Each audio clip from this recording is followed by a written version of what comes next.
3 distress flares cut across the Atlantic night. Then 2 more. Jasmine Washington sat upright in her bed, the sound pulling her out of sleep like a rope around her neck. Not thunder, something worse. That particular frequency of emergency that only sailors recognize. The kind that means someone was drowning right now. She was already moving, feet hitting the cold wooden floor, hands reaching for the yellow rain jacket hanging by the window. Through the glass, the ocean twisted itself into knots, waves crashing like they were trying to destroy something. Hi viewers, kindly tell us where you're watching from and what time it is. 30 seconds later, she was out the door of her modest beach house, stumbling down the weathered dock toward her rescue boat, a 22-footer with a diesel engine that had never let her down. Not once in 3 years.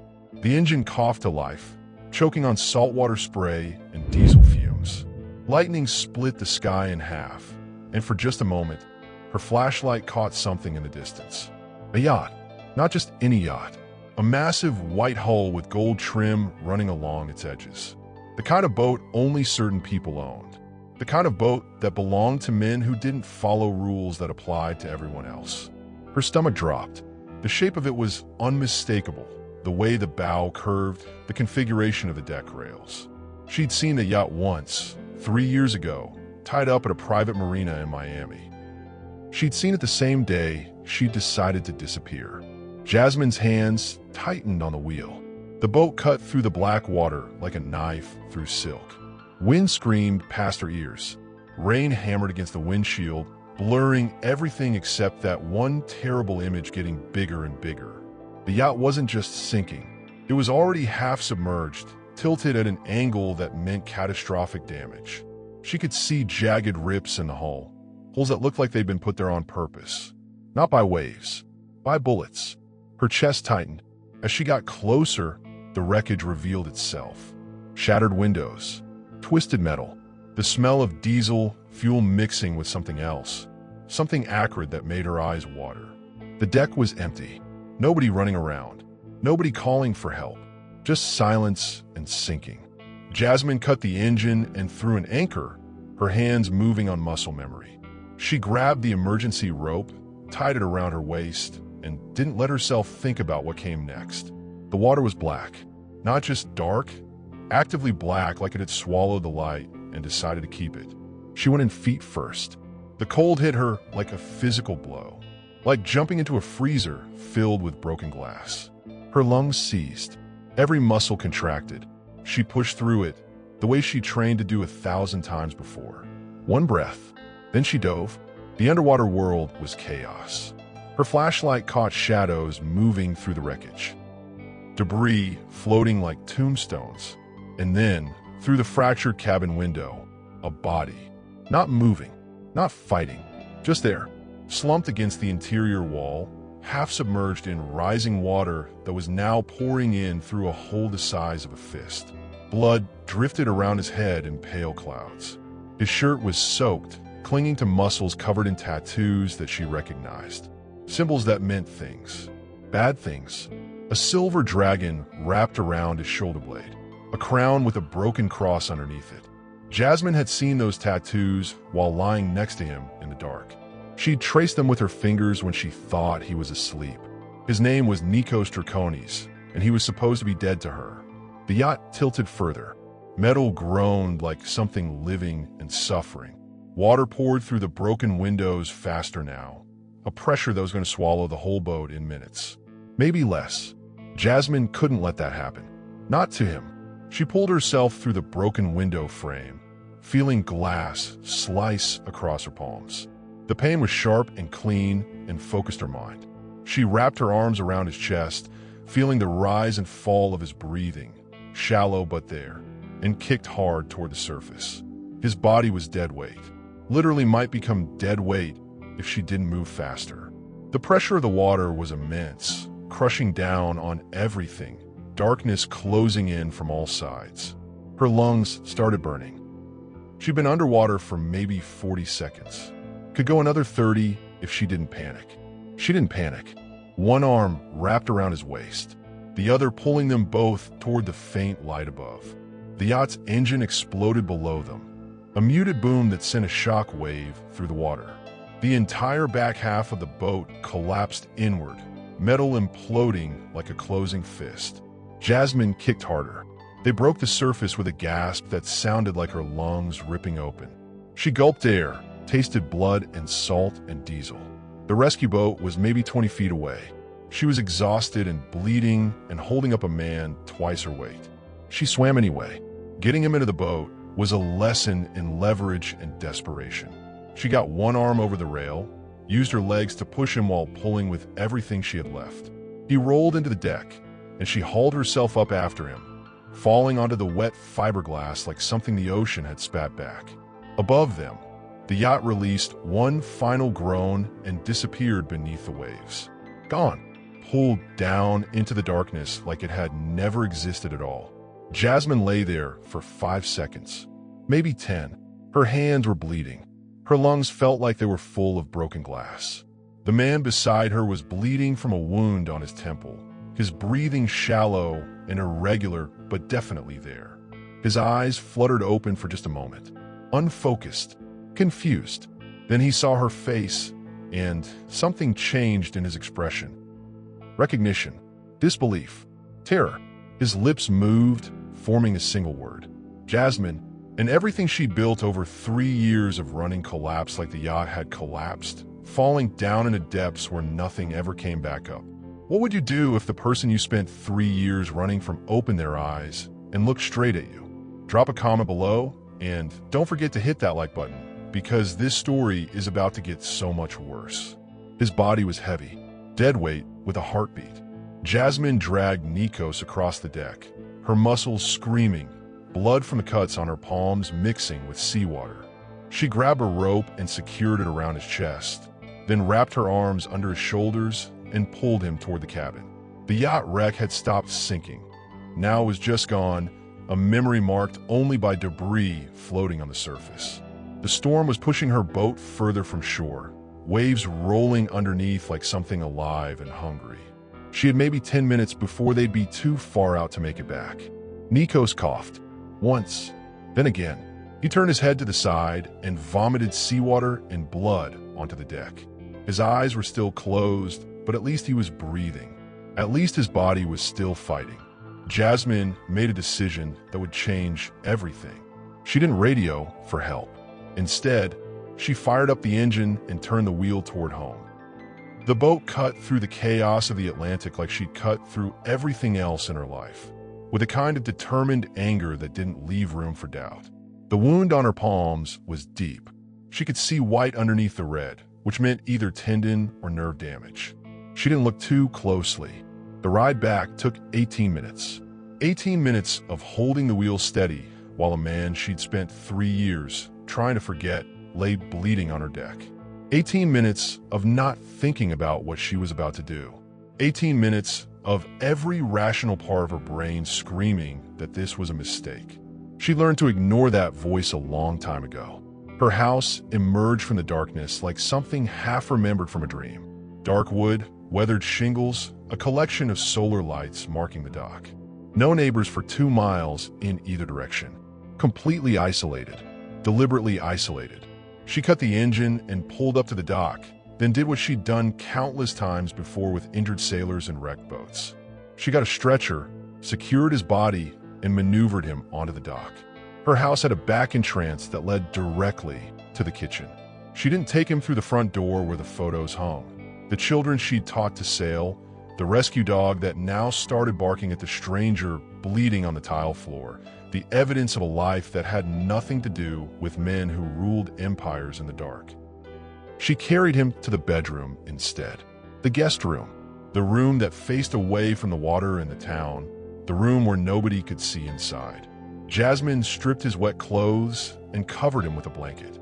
She cleaned the wound on his temple, a deep gash that had bled a lot, but didn't look like it had fractured anything underneath. She wrapped it with gauze and tape, her hands moving with the precision of someone who'd done this before. Because she had. She'd done this for him before, in a different time, in a different life. She was cleaning the blood from her own palms when his eyes opened.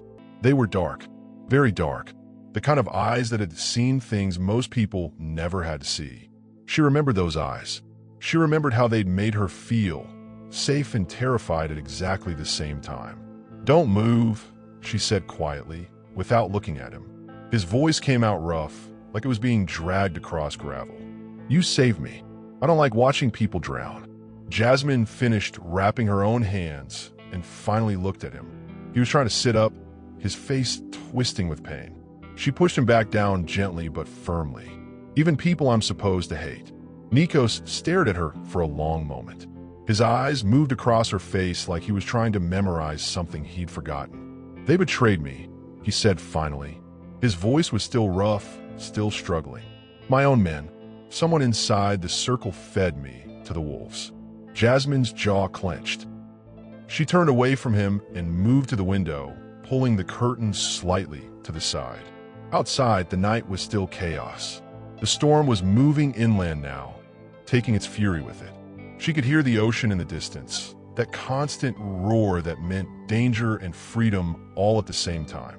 "If your own men betrayed you," she said, not turning around, "then they'll come looking." "Yes." His breathing was still shallow, still fighting, but he was thinking clearly now. She could hear it in the way he formed his words. "They'll be looking for me, and when they find out you didn't drown." Nikos was quiet for a long moment. Then he said something that made her stomach drop into the dark water where the yacht had gone. "They won't be looking for me, Jasmine. They'll be looking for you. They'll assume you're the one who pulled me out." She turned around slowly.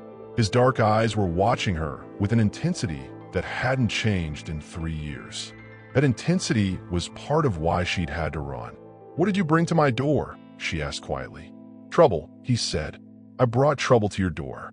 She nodded once, accepting the confession like it was a price she'd already decided to pay. She left him there and went into the kitchen, where she poured a glass of water with shaking hands. Outside, the first hints of dawn were starting to show themselves on the horizon. Pink and orange and fragile, like something that could break apart if you looked at it wrong. She had 4 hours, maybe 5 if she was lucky. 4 or 5 hours before whoever had tried to kill Nikos Draconis figured out where he'd gone. And then they'd come. Are you still watching? If you've made it this far, you know something's about to happen. Tell us in the comments what you think happens next. And make sure you're subscribed because the next chapter changes everything. Morning came like a warning. Jasmine hadn't slept. She'd sat in the kitchen with the lights off, watching the sky change color, watching the sea return to something almost normal. At 5:15, she heard Nikos moving around in the bedroom.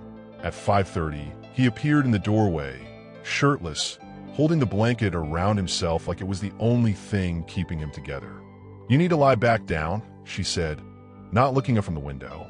"I've been in that bed for 3 hours." His voice was stronger now, clearer. The man behind it was waking up, coming back online, remembering who he was. "I'm not dying yet." Nikos pulled the blanket tighter. "You remember my name. Your name is hard to forget." Jasmine finally turned to face him. He was gaunt in the early light, his body marked with scars and tattoos that told the story of a life lived in violence. She'd known him when some of those scars were still fresh. She'd traced them. She believed the stories that went with them. She'd been so many kinds of fool. "Why did you save me?" he asked. It wasn't a casual question. It mattered to him in a way she could see, in the way he held himself, the way his hands gripped the blanket. "I don't like watching people drown. Not even people I shouldn't care about." Liar. But he said it softly, without anger. "You care about plenty of things. You just learned how to hide it better." He was right. She had learned to hide things. She'd learned to hide a whole life. But she didn't tell him that. Instead, she said, "Sit down before you fall down." He sat at the kitchen table. She poured him water and watched him drink it like he'd never tasted anything so good. She made coffee, real coffee, not the instant garbage she usually drank alone. She put a cup in front of him and sat across the table, close enough that they could have touched if either of them had wanted to. "What happened?" she asked. "On the yacht. What happened?" "Betrayal." He drank the coffee without tasting it. "I've spent 23 years building something. A network, infrastructure, power. And someone inside my own circle decided to feed it to the federal government. decided I was more valuable dead than alive. Who? I don't know yet. His hands flexed on a coffee cup. But I'll find out. No, Jasmine said quietly. You won't, because when they find out you didn't die, they're going to come for you. And they're not going to stop until they finish the job. Nikos looked at her across the table. His dark eyes held her gaze like they were connected by something physical and strong. They'll come for you first. That's how this works. They find you, they break you. And if you're lucky, they kill you quickly instead of slowly. Then I guess I'm out of luck. His jaw clenched. I never wanted this for you. Yes, you did. Jasmine's voice was steady. Certain. You wanted everything for me. That was the problem. You wanted me to be part of your world, and I was never brave enough or crazy enough to say no until I had to. Until leaving was the only option that didn't destroy me completely. He didn't argue. They both knew she was telling the truth. Jasmine stood and walked to the window. Outside, the beach was empty. The storm had cleaned it, leaving behind only sand and shells and the debris of last night's chaos. The sun was higher now, stronger, burning away the darkness. But the ocean still looked angry, still looked like it had teeth. I need to tell you something, she said, not turning around. Something I should have told you a long time ago. I don't need to know. Nikos's voice came from behind her. I already know everything I need to know about you. You don't know that I made copies. She turned around. He was standing now, holding onto the kitchen counter to steady himself. His eyes had changed. They were sharper now, more focused. The businessman waking up inside the wounded man. Copies of what? Of everything you kept. Jasmine crossed her arms. The ledger, the accounts, the names, all of it. Nikos stared at her like she'd suddenly started speaking in a language he didn't understand. That's not possible. When I left, I copied everything. Every file, every transaction, every name. She watched his face as understanding crashed into him like a wave. I wasn't going to let you destroy me if something went wrong. I wanted insurance. Where is it? Somewhere safe. Where? Jasmine met his eyes. That depends on whether you're planning to kill me or not. He flinched like she'd hit him. I would never. The sound came from outside. The sound of engines. Plural. Multiple. Jasmine moved to the window and pulled the curtain back just enough to see. Her stomach dropped into the same place it had dropped last night. Stay inside, she said quietly. But Nikos was already at the window, looking over her shoulder. He saw what she saw. He counted the same way she counted. One black SUV, then another, then 3 more, then 10. By the time they'd finished arriving, there were 20 of them lined up along the coastal road, blocking any escape, blocking any path toward the town or the highway. The sun was fully up now. She could see the men clearly. Expensive suits, expensive watches, expensive guns visible when they moved. They found me, Nikos said quietly. Jasmine shook her head slowly. They found me. And now they're going to burn my house to the ground with both of us inside it, unless we do something very smart very quickly. Nikos looked at her. What do we do? Jasmine was already moving toward the kitchen drawer where she kept her marine equipment. Her hands were steady now. Her mind was clear. The person who'd spent 3 years hiding was gone. The person underneath the hiding was starting to emerge. We fight, she said, but not the way they expect us to fight. The first knock came at the door. 3 heavy strikes that rattled the frame. A voice called out from the porch. Greek accent. Cold. Certain of its power. Mrs. Draconis, we know who you're hiding. Come outside, and maybe we let you live. Jasmine looked at Nikos. They think I'm your wife. That might actually work in our favor. Jasmine, no time for talking. She was already moving through her house, already making decisions that couldn't be unmade. They're going to give us exactly 60 seconds before they break that door down. We need to be somewhere else by then. The knock came again, harder this time, more impatient. And Jasmine Washington, who'd spent 3 years learning how to disappear, pulled the man she tried to forget deeper into her house and started showing him exactly how much trouble she'd been keeping alive all this time. This story is about to take a turn that nobody's expecting. Tell us in the comments right now. What do you think she's planning? And please, hit subscribe because the next chapter is where everything explodes. 63 seconds. That was the difference between living and dying. That was the space between the second knock and the moment the first man shouldered through the front door of her house. Jasmine had counted it down in her head, the way she counted down every emergency at sea. She and Nikos were already in the basement. It was small, concrete floor, one window high up that looked out at ground level, revealing only dirt and the occasional foot of someone walking past outside. The walls were covered with the tools of her trade: rope, marine signal equipment, waterproof cases filled with batteries and first aid supplies. She'd built this space to be a shelter. She'd never thought she'd use it for this. Here, she pulled a case from the wall and opened it. Inside was a laptop, solar batteries, and a signal jammer she'd built herself from parts she'd ordered online over the course of 2 years. She'd built it because she'd learned long ago that the things you can't protect yourself from are the things that kill you. Nikos watched her move through the space with a kind of recognition in his eyes, like he was seeing something he'd always known was possible but had never thought to look for. "You've been waiting for something like this," he said. "I've been waiting for you to come back," Jasmine corrected. "I just didn't think it would be like this." Above them, they could hear movement, footsteps on her hardwood floors, doors being opened, men's voices calling back and forth. They were searching the house. They were methodical, professional. She fired up the laptop. The screen glowed in the darkness. She could hear the men upstairs getting closer to the basement door.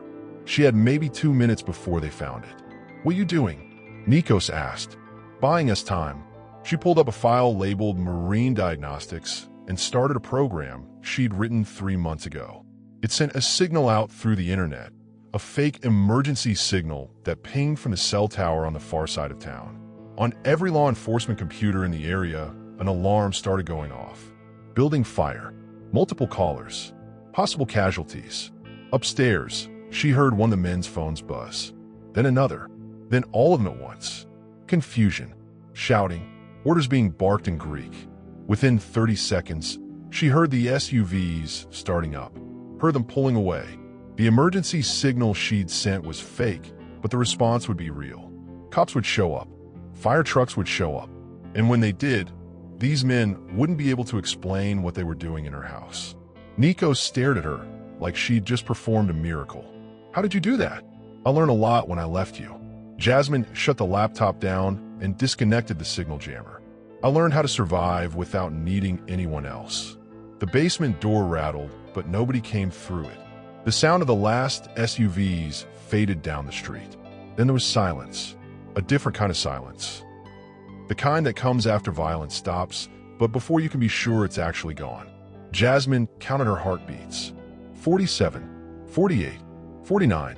By the time she got to 60, she was almost sure they were actually leaving. "Come on," she said quietly. They went up the basement stairs carefully, moving like the house might explode if they made too much noise. The kitchen was trashed, drawers open, her photos scattered across the floor. Coffee cups broken. The place looked like someone had searched for secrets and found only the evidence of a life being lived. Through the window, she could see red lights at the end of the street. Fire trucks arriving. Cop cars pulling up to the false emergency address she'd given them. The SUVs were gone now, scattered back into the world. "They'll figure out there was no fire," Nikos said. "They'll figure out where the signal came from." "I know." Jasmine was already moving through her house, grabbing what she needed. Documents, cash, the burner phone she kept hidden for exactly this reason. That buys us maybe an hour, maybe 2 if we're lucky. An hour before they realize I played them. An hour before they come back, and this time they won't knock. They'll just start burning. She looked at Nikos. He was still holding onto the kitchen counter, and she could see the exhaustion in him. The wound on his temple was seeping again. He'd been shot at, had crashed into the ocean, had spent a night bleeding while sleeping in a stranger's bed. A stranger who was no longer a stranger at all. "Can you walk?" she asked. "Where are we going?" "Somewhere they won't look. Somewhere they won't think to look." She could see the ocean from the kitchen window, gray-green and endless. The water that had almost killed him last night was still moving, still churning, still hungry for more. "The water?" Nikos asked, understanding. "The water," Jasmine confirmed. I have another boat. Smaller. Faster. We take it out. We go deep. We wait until dark. Then we figure out what comes next. And if they catch us on the water? Jasmine met his eyes. Then I guess I finally get to find out if I'm as brave as I thought I was when I spent 3 years planning this. She went to her bedroom closet and pulled down a weatherproof pack she'd prepared 2 years ago. Cash, ammunition, a knife that had belonged to her father, supplies for a disappearance. She made it as a kind of joke with herself, a way to feel like she had control over something in a life that had always felt like it was being controlled by someone else. She was reaching into the back of the closet when Nikos came up behind her. "There's something you need to know," he said. "Now's not the time. It's the only time he might get." Jasmine turned around. He was backlit by the hallway light, his body still moving carefully, still recovering. But his eyes were sharp. His mind was somewhere else, thinking about something that had nothing to do with the SUVs or the cops or any of this immediate crisis. "The yacht that tried to kill me," he said slowly. "It wasn't just a yacht. It was a setup. The men who attacked me, they were trying to recover something. Something that got lost when the boat went down." "The ledger," Jasmine said. She already knew. She'd known last night when he mentioned it. "Your black ledger. You said you had copies." "Ido. But the original is still in your safe. The one bolted to the floor of your private cabin on that yacht. The one now sitting at the bottom of the Atlantic Ocean." Nikos's face went very still. "You're certain? I watched you put it there. 3 years ago before I left. You locked it up and made me memorize the combination in case something happened to you." Jasmine closed the closet and faced him fully. "I remembered. I've always remembered. If the original is down there," Nikos said quietly, "then they're going to dive for it. They're going to search that wreck until they find it.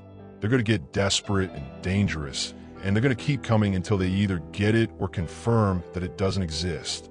Then we make sure they find it," Jasmine said. Nikos looked confused. "What? We make sure they find it. We make sure they get exactly what they came for." Jasmine grabbed his hand and pulled him toward the hallway. "And we make absolutely certain they have no reason to come looking for us ever again." They could hear sirens in the distance. Police coming back to check on the false emergency. They had maybe 5 minutes before someone started asking questions.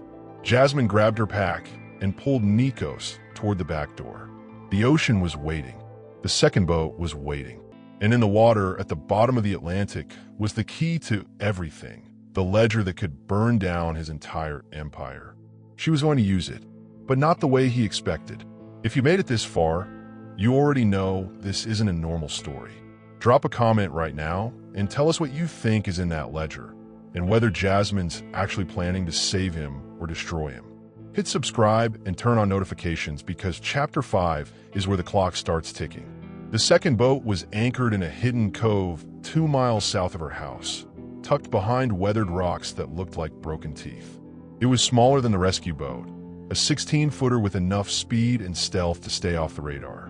Jasmine had bought it 5 years ago with cash, registered it under a name that didn't exist, and spent the last 3 years keeping it maintained and invisible. She was going to need both qualities today. They moved through the tree line like people who knew how to stay unseen.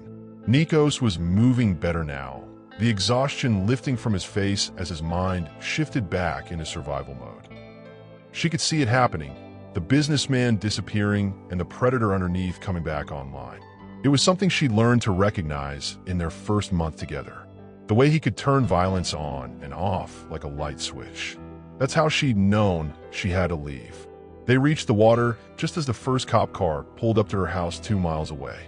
Jasmine untied the boat and climbed aboard with practiced efficiency. Nikos followed, moving carefully but with purpose. The engine started on the first try. Within 3 minutes, they were moving away from shore, putting distance between themselves and the clustered emergency lights now surrounding her property. The coast receded behind them. The ocean opened up in front of them like a door leading somewhere else. "How far are we going?" Nikos asked.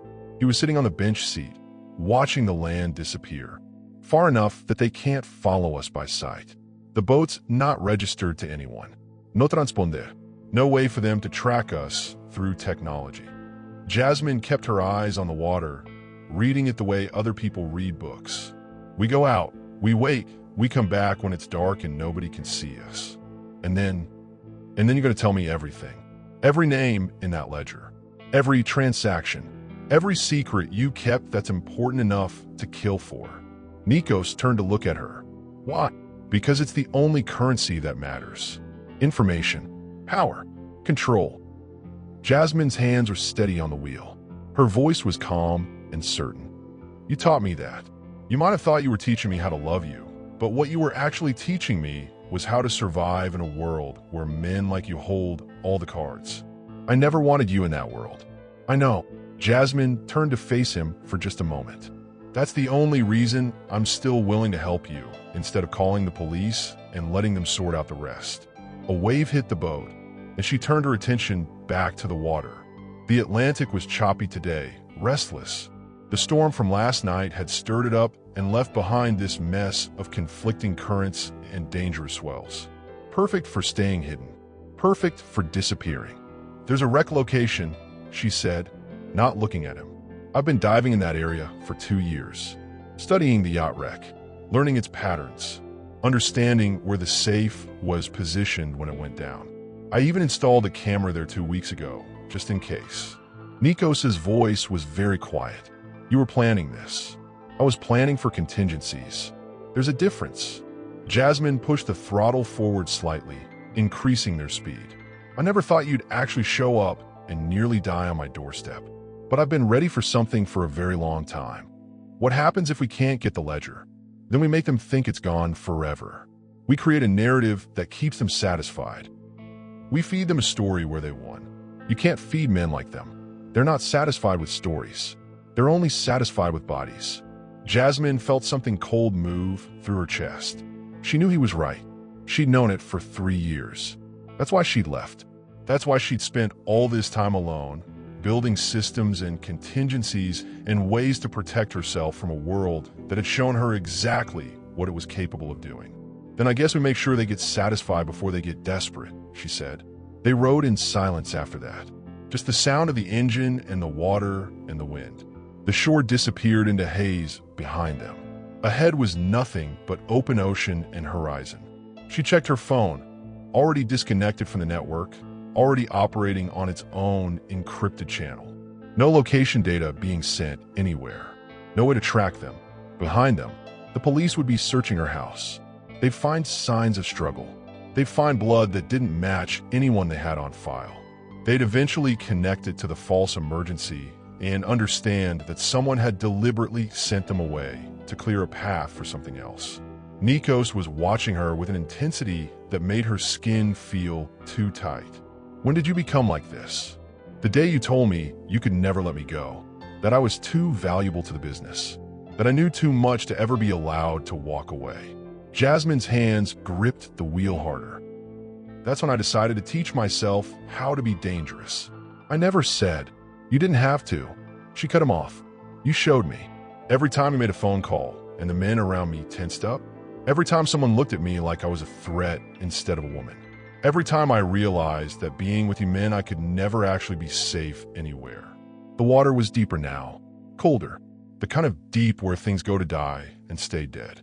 She throttled back to a cruise and turned the wheel slightly north, heading toward coordinates she'd memorized 2 years ago, toward the wreck, toward the ledger, toward the moment where everything was going to change in ways she couldn't predict and couldn't control.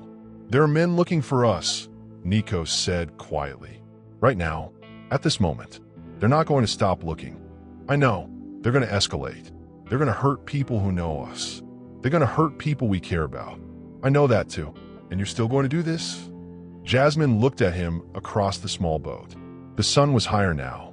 The wound on his temple was scabbing over. He was still bleeding, but he was alive, and the life in his eyes was something she recognized. It was the same fire that had made her fall for him in the first place. The same fire that had made her run. I spent 3 years getting ready for exactly this moment, she said. I spent 3 years learning, preparing, planning. I built systems specifically designed for this scenario. I have copies of everything you've done. I have evidence that could destroy you completely if I wanted it to. I have leverage, and the only reason I haven't used it yet is because I want to know if you're worth saving or if you're just another predator I convince myself to love." Nikos was quiet for a long time.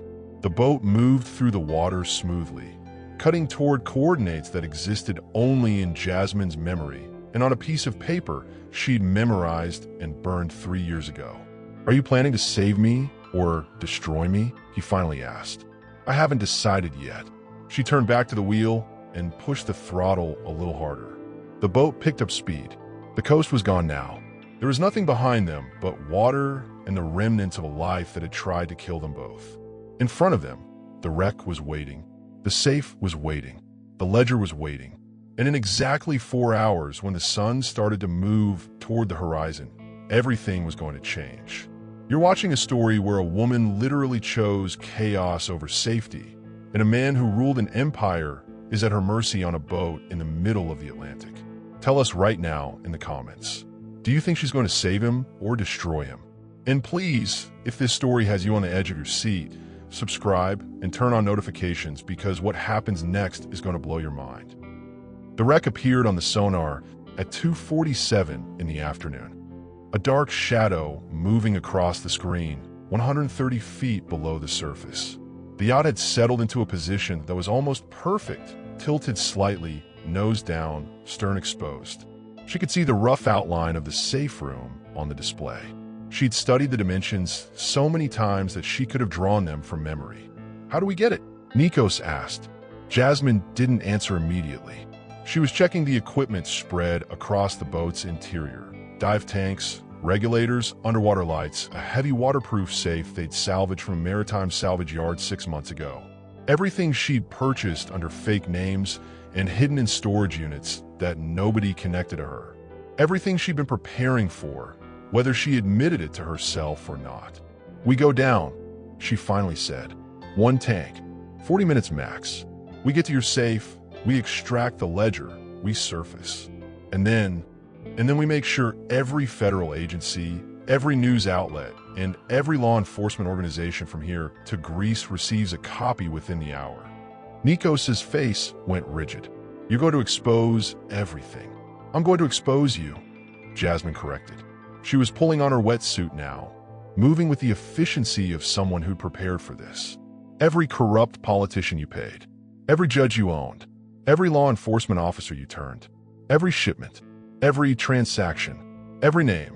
You understand what that means," Nikos said. "It wasn't a question. It means I'm done. It means I'm finished. It means everything I built for 23 years becomes evidence in a courtroom." "Yes, and you're willing to do that? To destroy me completely?" Jasmine met his eyes. For a moment, something passed between them. Recognition, regret, the ghost of something that might have been love if the circumstances had been different. "I'm willing to do that," she said quietly, "because it's the only way anyone survives this. If you stay hidden, they'll keep coming. If you stay alive and running, they'll never stop hunting. But if you're exposed, if your entire operation becomes public knowledge, then you become useless to them. You become a problem with too many witnesses and too much publicity. They'll kill me. Maybe." Jasmine checked the underwater light, testing the beam. "Or maybe you disappear into whatever life people like you disappear into. Maybe you become someone else. Maybe you finally get to stop running." She didn't tell him the whole truth. She didn't tell him that exposing him was also exposing herself, that her role in his organization would come out, that she'd be complicit in the eyes of the law, that she'd spend years giving testimony, that she'd never really be free either. But he could probably figure that out on his own. "I could come with you," Nikos said. "After, we could disappear together." "No," Jasmine's voice was firm. "Final. That's the part of this you don't get to choose. You don't get to keep me. You don't get to own me. You don't get to put me in a situation where I'm always one decision away from becoming complicit in your next crime. That time is over." She was in the water before he could respond. The temperature shock didn't surprise her. She'd trained for this, acclimatized herself to the cold. Her body knew what to do. Her mind was clear. 20 meters down, and the light from the sun barely reached her anymore. 30 meters, and the world became a realm of shadows and strange pressure. The safe was where it should be. bolted to the floor of the cabin, exactly as she remembered. She'd retrieved the combination from her memory, forced herself to recall every number Nikos had made her memorize 3 years ago. 71942. Left 3 times. Right 2 times. Left once. Her hands moved through the sequence with precision despite the cold water and the regularity of her breathing. Click, click, click. The safe door opened. Inside was the ledger. A simple black book, bound in leather, filled with handwritten entries in Nikos's precise script. Names, numbers, dates, every arrangement he'd ever made, every person he'd ever corrupted, every transaction that had built his empire. She placed it in the waterproof safe and sealed it. Then she swam back toward the surface, the precious weight of destruction held carefully in both hands. Nikos was waiting at the surface when she broke through, reaching for her before she could reach for the boat. His hands grabbed her arms, pulling her up, helping her into the deck. She was breathing hard, the adrenaline surging through her system. "You got it," he said. It wasn't a question. "I got it." She peeled off her wetsuit and moved to the laptop, which was already connected to the internet through an encrypted satellite uplink she'd installed 2 days ago. The signal was strong. The connection was secure. She pulled the ledger from the safe and started scanning pages, watching as Nikos's entire criminal history transformed into digital data. Page after page, name after name, every politician in Florida who'd taken his money. 3 sitting judges, 2 federal agents, police commanders in Miami, Tampa, Orlando, a senator, a state representative, bankers, lawyers, accountants, the entire architecture of corruption that had been built on his money and his violence. "Once you send this," Nikos said, "there's no taking it back." "I know. Once you send this, I'm gone. I can't stay. I can't fight. I can't protect anyone." "I know that too." Jasmine's finger hovered over the send button. One click and everything changed. One click and his empire collapsed. One click and she became an accessory, a cooperating witness, a woman whose name would be forever linked to organized crime. One click and she was finally free. She hit send. The files transmitted in seconds. Hundreds of megabytes of evidence flowing out through satellite connection to servers that would redistribute them to every major news outlet in the country, every federal agency with a computer, every prosecutor's office in the Eastern Seaboard. Within 3 minutes, her phone started buzzing. News alerts. Breaking news. Federal authorities have received evidence. Active investigation. Multiple arrests pending.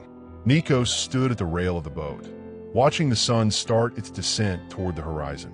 His face was calm, accepting, like a man who'd just received a sentence he'd been expecting his entire life. "What happens now?" he asked. "Now you tell me everything I need to know to stay ahead of whatever comes next," Jasmine said. "And then we figure out how to make sure neither of us ends up dead." The water was turning gold in the late afternoon light. Behind them, the wreck was settling deeper into its grave. And somewhere on the mainland, phones were ringing in offices, alarms were sounding, and the entire architecture of corruption that Nikos Draconis had spent his life building was beginning to collapse. Subscribe and turn on notifications right now, because the next chapter is where this all comes to a head. Tell us in the comments what you think happens when they reach the shore. And don't miss a single story that reminds us that power, loyalty, and redemption are never simple. The sun was dropping fast now, bleeding orange across the water like a wound opening up. Jasmine had the boat pointed toward a series of small islands off the coast. Places with no infrastructure, no people, no cameras. Places where you could disappear for a few hours without leaving a digital footprint. She'd memorized the locations years ago when she was still with Nikos and learning the safe routes he used to move money and people. Never thought she'd be using those routes to move him to his own execution. The numbers, Nikos said. He was sitting at a small table in the cabin, a cup of coffee in front of him that had gone cold an hour ago. On page 47, those aren't just transactions. Then tell me what they are, Jasmine said. She was charting course on the GPS, hand steady, mind split between navigation and the weight of what she'd just done. They're arrangements. Specific arrangements with specific people. The senator on page 33, Margaret Shun, she gets commission on every shipment that comes through the port of Miami. In exchange, she ensures that the Port Authority looks the other way. How much? Roughly $4 million a year. For the last 11 years. That's $44 million flowing directly from my organization to a sitting U.S. senator. Jasmine didn't let herself react. She already knew this. She'd already seen it on the pages as she scanned them. But hearing him say it out loud made it real in a different way. Made her understand that she'd just destroyed a political career. A career that was probably worth more to certain powerful people than Nikos's life ever would be. The journalists are going to ask me to testify, she said. They're going to ask me to explain how I have copies, how I have access, how I know what's in here. You say you were his bookkeeper. You say you kept records out of self-preservation. You say you wanted insurance in case the organization ever decided to eliminate you. They'll track you. They'll find you. Maybe Nikos picked up the cold coffee and drank it anyway. Or maybe they'll be too busy running. Maybe they'll be too busy hiring lawyers and arranging evidence destruction and figuring out how to survive. Maybe your exposure of the ledger will create so much chaos that people like me fall through the cracks. Jasmine cut the engine as they approached the first island. The water here was shallow enough that she could see the bottom. White sand, a few fish, rocks covered in barnacles. A place where nothing important had ever happened before. A place where everything important was about to happen now. There's something else, Nikos said. Something you need to know before you walk away from this. I am listening. The people who tried to kill me on the yacht, they weren't acting independently. They were sent by someone inside the organization. Someone who wanted me dead so they could take over. Someone who understood that I was becoming a liability.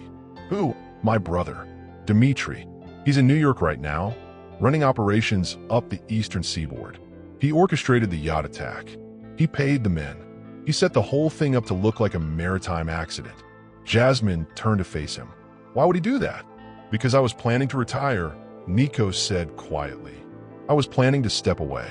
I was going to pass the organization to him fully and disappear. Get out. Stop living like someone who expected to die violently every single day. And he couldn't wait. He got impatient. He decided to speed up the process. Your own brother tried to kill you. Yes. And now that I've exposed you, he's going to realize that you're still alive. He's going to realize that the exposure came from someone close to you. And he's going to come looking. For both of us, Nikos said. It wasn't a threat. It was just a fact, stated clearly and without emotion. Jasmine sat down. She could feel the weight of the decision she'd made pressing down on her, a physical pressure that made her chest tight. She'd been so focused on exposing Nikos, so focused on destroying the empire, that she hadn't thought through all the consequences. She hadn't considered that there would be other players, other forces, other men who would see her exposure as an opportunity or a threat, depending on how the pieces fell. How do we survive this? She asked. We don't, Nikos said. Not both of us. Not together. One of us has to become visible. One of us has to be the face of the exposure. And one of us has to disappear. And which one are you? I'm going to turn myself in, he said. It took her a moment to process the words. I'm going to walk into the federal building in Jacksonville tomorrow morning and surrender. I'm going to provide evidence. I'm going to testify. I'm going to spend the next 15 to 20 years in federal prison. Why would you do that? Because it's the only move that keeps Dmitri from coming after both of us. If I disappear and let him think I'm dead, he wins. If I turn myself in publicly, officially, then there's no reason for him to kill me. I'm already dead to the organization. And more importantly, there's no reason for him to come after you.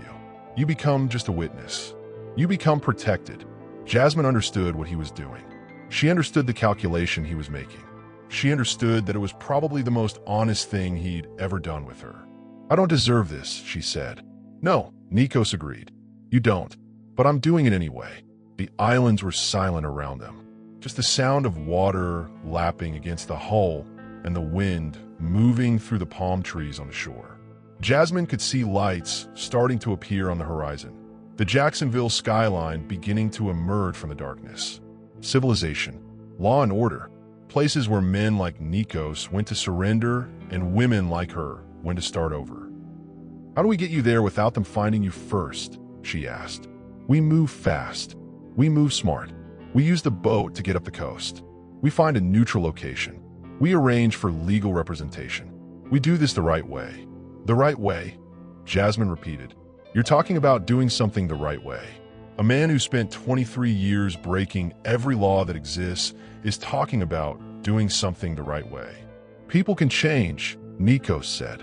"Maybe not completely, maybe not enough to erase everything they've done, but they can change enough to make one right decision. And maybe that's all I get." Jasmine started the engine again and turned the boat toward the mainland. As they moved through the darkness, she thought about the woman she'd been 3 years ago. The woman who'd been too afraid to say no, too cautious to fight back, too convinced that survival meant compliance. That woman was gone. She'd been replaced by someone harder, someone colder, someone who could hack security systems and create fake emergencies and scan evidence into classified databases. Someone who could destroy an empire with a single click of a button. And the worst part was that she didn't feel guilty about it. If you've been following this story from the beginning, you know we're approaching the moment of reckoning. Nikos is about to turn himself in. Federal agencies are moving. Dmitry is hunting. What do you think happens next? Drop your predictions in the comments and tell us what you'd do if you were in Jasmine's position. Subscribe and turn on notifications because the final chapters are about to change everything.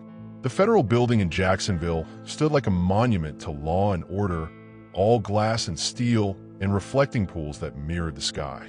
Jasmine sat in a rental car 3 blocks away, watching the morning traffic move through the downtown streets. She'd driven Nikos through the night, staying off major highways, moving through secondary roads and small towns where nobody was looking for a Greek mobster and an American woman in a stolen boat.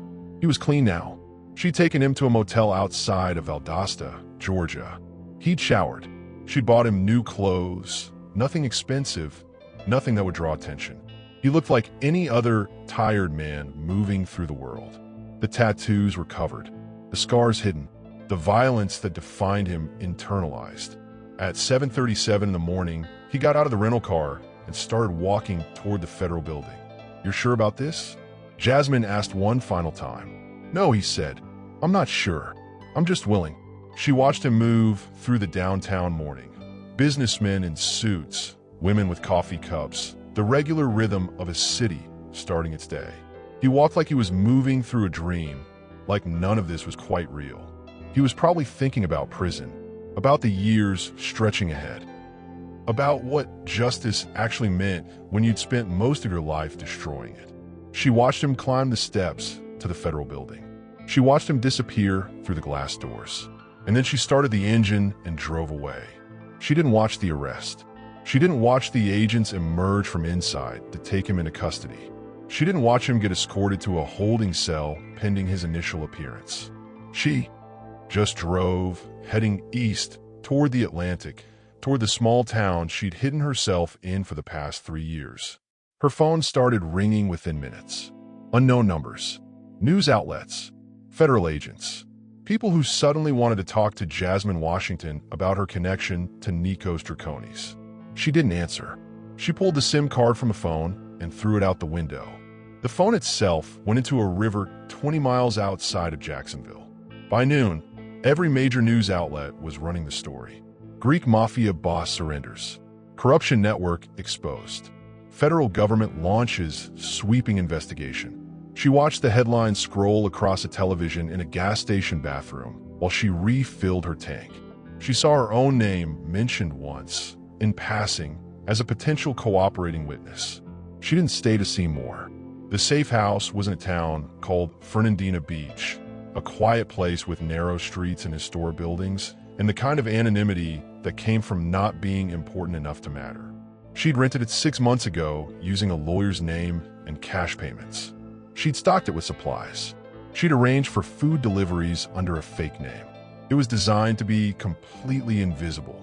Jasmine parked the rental car at a different location 3 miles away and walked to the safe house through neighborhoods she'd memorized. She had maybe a week before the federal agents found her. A week before she had to sit down with lawyers and tell them everything. A week before her life became an open book for prosecutors and criminals and journalists to dissect. She used that week to memorialize. She wrote down everything she'd done in the past 3 years. Everything she'd learned about marine signal systems and security networks and how to move money without leaving a trace. Everything she'd discovered about Nikos's organization and its operations. Everything she'd seen and heard and understood about how power actually worked in the spaces between law and violence. She wrote letters to people she might never see again. To her rescue dog, which a neighbor had taken. To the children she'd taught to sail. To the simple life she'd built and destroyed in the span of a few days. On the 7th day, there was a knock on the door. Jasmine had been expecting it. She'd already cleared the house of anything incriminating. She'd already destroyed the most sensitive documents. She was sitting at the kitchen table with a cup of tea when the federal agents identified themselves through the peephole. She opened the door and let them in. They weren't brutal about it. They were professional. They had a car waiting. They had questions ready. They had a deal already arranged between the U.S. Attorney's Office and her lawyer. Immunity in exchange for testimony. Complete protection in exchange for cooperation. As they drove her toward the federal building, she looked back at the ocean. The same ocean that had tried to kill Nikos. The same ocean that had brought her redemption and destruction in equal measure. She wondered if she'd ever see it again after this was over. She wondered if there would be an after this. Tell us in the comments, do you think Jasmine made the right choice? Could she have done anything differently? And most importantly, what would you have done in her position? Subscribe and turn on all notifications because the final chapters are about to show you exactly what the price of quiet justice really is. Prison visitation happened on Tuesdays and Fridays. 2 years had passed. 2 years of testimonies and depositions and closed-door meetings with federal prosecutors. 2 years of watching the empire collapse, piece by piece. 2 years of seeing senators resign, judges surrender, police chiefs lead away in handcuffs. Dmitry had fled the country before the arrest came. He was somewhere in Eastern Europe now, beyond the reach of American law, but not beyond the reach of the people he'd crossed. His organization had fallen apart without him. His men had scattered. The money had been seized. The operations had been dismantled. Nikos sat across from her at the visitation table, wearing a gray prison jumpsuit, his dark eyes the only part of him that hadn't changed in 2 years.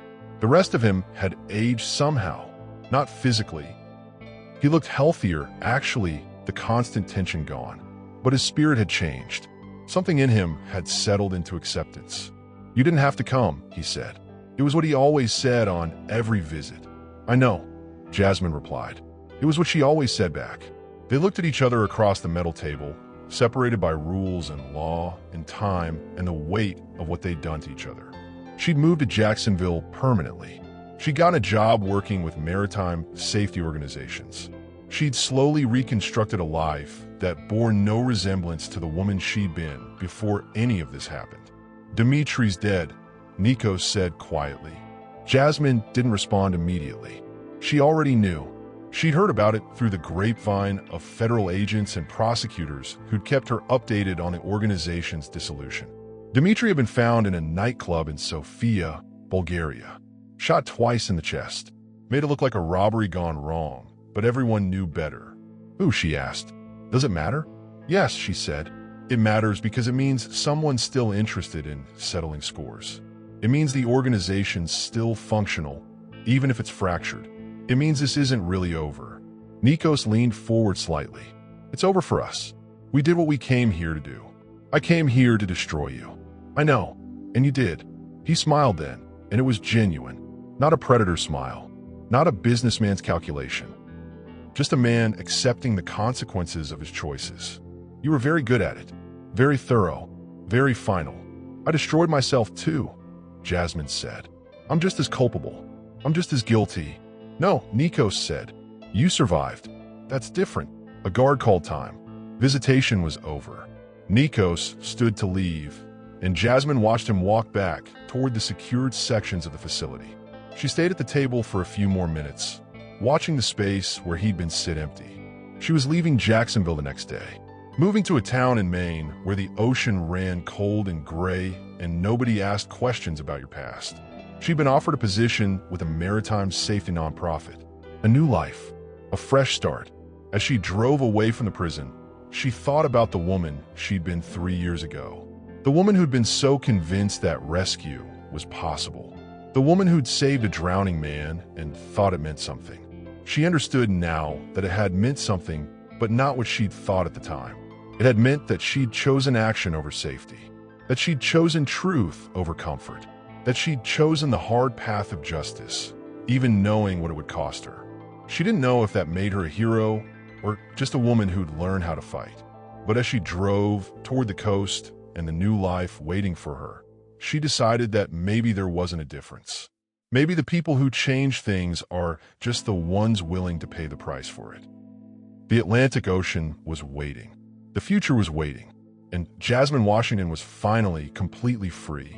If you stayed with this story from the beginning, you know what it cost to get here. Tell us in the comments. Do you think Jasmine made peace with what she did? Do you think Nikos found redemption in prison? And most importantly, what did you think about her final choice to leave? Subscribe and turn on notifications because our next story is one you absolutely cannot miss. 5 years later, Jasmine stood on a pier in a place called Acadia Cove, Maine, watching the sun rise over water that wasn't particularly friendly or forgiving. She'd been living here for 3 years.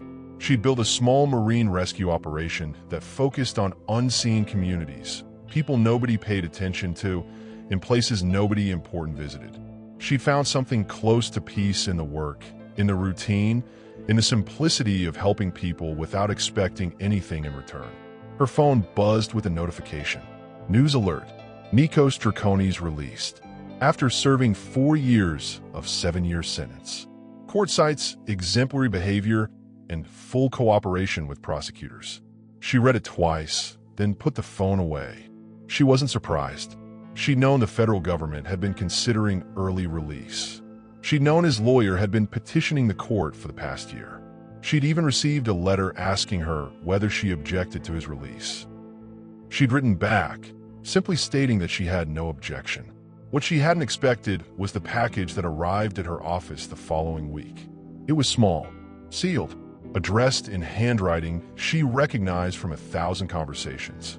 Inside was a single postcard, not of Maine, not of anywhere recognizable, just a picture of the Atlantic Ocean, generic and endless. On the back, a message, just 3 words: "Thank you for surviving." Jasmine held the postcard for a long time. She thought about holding it over a flame, destroying it. She thought about framing it. She thought about the man who'd written it and the choices that had led both of them to this moment.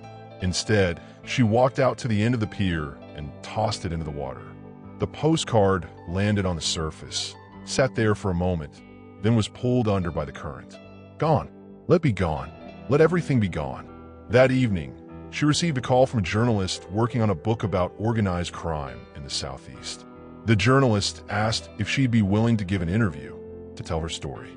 Jasmine said no. The journalist asked if she'd consider it, if given enough time. Jasmine said no again. Some stories didn't need to be told. Some truths were dangerous enough just knowing them. Some histories were better left at the bottom of the ocean where they belonged. Jasmine hung up and walked back to the water. It was the same water that had been everywhere in this story. The same water that had saved and destroyed and changed everything. The same Atlantic that held the wreck of the yacht and the secrets of the ledger and all the things that had happened in the dark where nobody was watching. She stood at the edge of the pier as the sun set, painting the sky in shades of orange and red. She thought about power and redemption and whether quiet justice was really justice at all. She thought about the man she'd saved and the life she'd destroyed in the same moment. She thought about the choice to survive and what that choice had cost. And she understood, finally, that there were no conclusions to stories like this. There was only the moment after everything had changed, when you stood at the edge of the water and tried to figure out who you'd become. She was no longer the woman who'd thought she could save a drowning man by pulling him from the ocean. She was no longer the woman who believed that one choice could erase years of consequences. She was someone new, someone built from the rubble of those women. Someone who'd learned that sometimes the only way to be free was to burn everything down and walk away from the ashes. The ocean stretched ahead of her, dark and cold, and moving towards something. Always towards something, never still, never safe, never finished. And Jasmine Washington, standing alone on a pier in Maine, watching the water, had finally made peace with that. This is the end of the story. But if you've made it this far, you know that endings like this don't really exist. People like Nikos and Jasmine don't get neat resolutions. They get survival. They get questions. They get the long, difficult work of learning how to live after everything they knew has been destroyed. We want to hear from you. Tell us in the comments what you think happens next. Do you think they see each other again? Do you think she's truly at peace? Do you think justice was served, or was everyone just damaged in different ways? Subscribe and turn on notifications, because next week we're bringing you a story about a woman who discovered her husband's secret and had to decide whether love was worth the cost. That story will challenge everything you believe about loyalty and family. Don't miss it.